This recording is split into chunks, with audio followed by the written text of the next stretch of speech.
ડીસાના railway station 4 રસ્તા પાસે આજરોજ બપોરના સુમારે ડીસા ડેપોમાંથી પાટણ ડીસા પાટણના રેલવે સ્ટેશન 4 રસ્તા પાસે પાટણ તરફ જતી બસ નંબર GJ 18Y 7294નો ચાલક જૂના ડીસાથી મજૂરી કરવા માટે બાઇક પર ડીસા આવતા બે યુવકોને આ બસના ચાલકે ટક્કર મારતા બંને યુવકો નીચે પટકાયા હતા।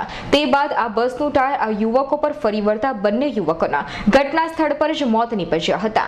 આ ઘટનાની જાણ ડીસા દક્ષિણ પોલીસ ઘટના સ્થળે આવીને આ બંને યુવકોના મૃતદેહને ડીસા સિવિલ હોસ્પિટલ ખાતે પોસ્ટમોર્ટમ અર્થે ખસેડી હતી। આ યુવકો પિતરાઈ ભાઈ હતા। મૃતક યુવક બળવંતભાઈ ભીખાભાઈ સરણિયા ઉંમર વર્ષ 20 ધંધો મજૂરી કરતો હતો અને જગદીશભાઈ કાનાભાઈ સરણિયા ઉંમર વર્ષ 19 આ યુવકના લગ્ન 4 મહિના પહેલા જ સમાજના રીત રિવાજ મુજબ થયા હતા। બંને યુવક રહે જીવન જ્યોત સોસાયટી જૂના ડીસા આ ઘટનાની જાણ પોતાના સગા સંબંધીઓને તથા તેઓ સિવિલ હોસ્પિટલ ખાતે તોડેતોડા ઉમટી પડ્યા હતા।